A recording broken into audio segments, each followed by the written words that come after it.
আওয়ামী লীগ।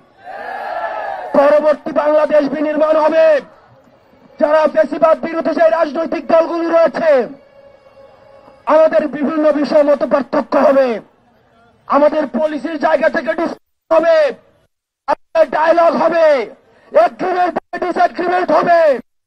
আমাদের সঙ্গে আওয়ামী লীগকে এই রাষ্ট্র কাঠামোর বাইরে রেখে আপনাদের ভুলে গেলে চলবে না। কোন গণতান্ত্রিক প্রক্রিয়ায় ভোটের মধ্য দিয়ে কিন্তু আওয়ামী লীগের বাংলাদেশ থেকে পালাতে বাধ্য হয়নি। আওয়ামী লীগ পালাতে বাধ্য হয়েছে গণঅভ্যুত্থানের মধ্য দিয়ে। পৃথিবীর ইতিহাসে কোথাও কোন নজির নেই গণঅভ্যুত্থানের মধ্য দিয়ে যারা পালাতে বাধ্য হয় তাদেরকে আবার নির্বাচনে ফিরিয়ে নিয়ে আসা হয়। সুতরাং আওয়ামী লীগের পতন হয়েছে 5ই আগস্ট। 5ই আগস্ট চূড়ান্ত সিদ্ধান্ত হয়ে গিয়েছে। আওয়ামী লীগের নাম, আওয়ামী লীগের মার্কা এবং আওয়ামী লীগের আদর্শ এই বাংলাদেশের রাজনীতি করার অধিকার হারিয়েছে। অন্তর্বর্তীকালীন সরকারের কাছে আহ্বান জানাবো, আমরা আপনাদের কাছে যে আশা করেছিলাম এখনো পর্যন্ত আপনাদের দৃশ্যমান কোন পদক্ষেপ আপনারা দেখতে পাইনি। আমরা কোন নির্বাহী আদেশের মধ্য দিয়ে আওয়ামী লীগ নিষিদ্ধ চাই না, বরং আওয়ামী লীগ যে কৃত অপরাধ করেছে, যে গণহত্যা চালিয়েছে, যে মানুষের বাক স্বাধীনতাকে রুদ্ধ করেছে,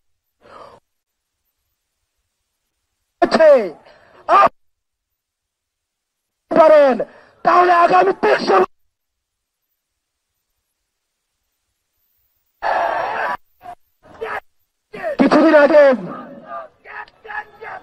কিছুদিন আগে আপনারা দেখেছেন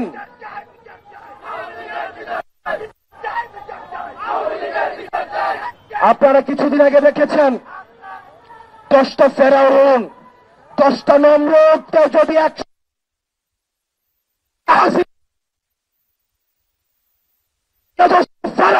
ভয়ঙ্কর, 10টা নমরুদের থেকে ভয়ঙ্কর এই বাংলার মাটিতে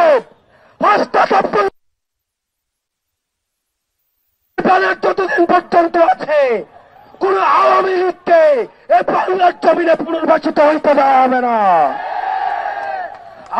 পরবর্তীকালীন সরকারকে বলতে আওয়ামী লীগের নিবন্ধন বাতিল করতে হবে।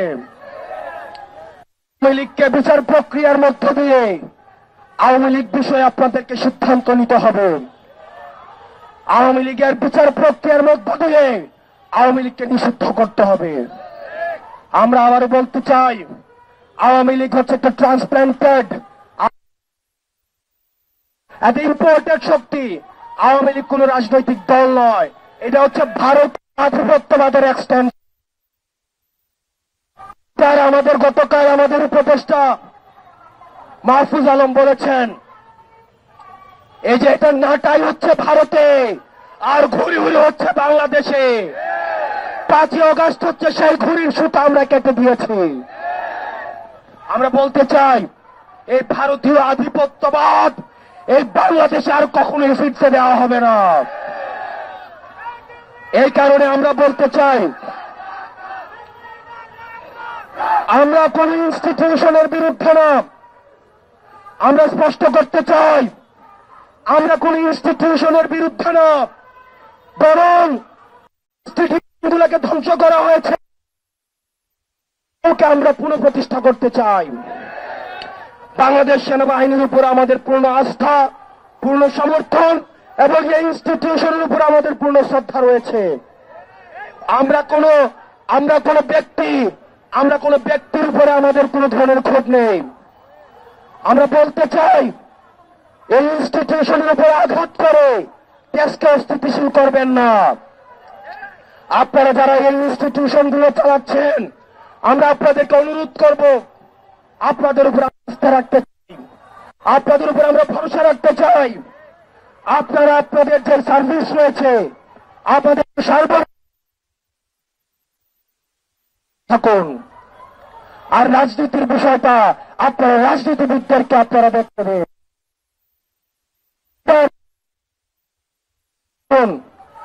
ইনস্টিটিউশনের আপনারা জনগণকে দাঁড় করিয়ে দিবেন না। দেশবাসীর প্রতি আহ্বান জানাবো, আর্মির এগেনস্টে, সেনাবাহিনীর এগেনস্টে জনগণকে দাঁড় করিয়ে দেওয়ার এক ধরনের ষড়যন্ত্র হচ্ছে। আমরা বলতে চাই, আমাদের অবস্থান সেনাবাহিনীর বিরুদ্ধে নয়, বরং সেনাবাহিনীকে দিয়ে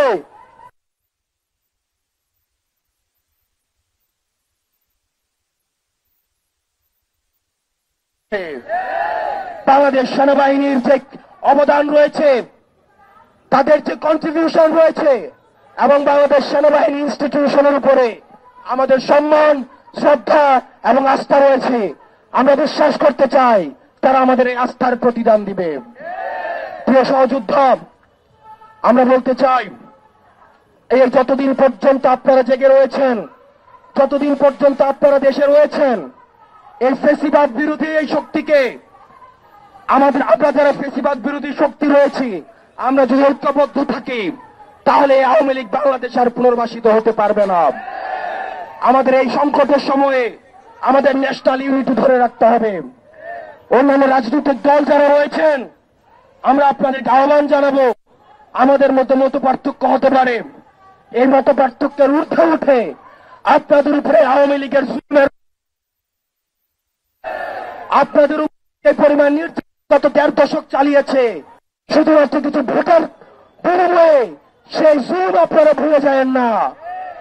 আপনারা যদি এই জুলুমগুলো ভুলে গিয়ে আওয়ামী লীগের সাথে আপোষ করেন, তাহলে আপনারা যারা এই যে আমাদের যারা মজলুম রয়েছে, তাদের সাথে আপনাদের বেইমানি করা হবে। আমরা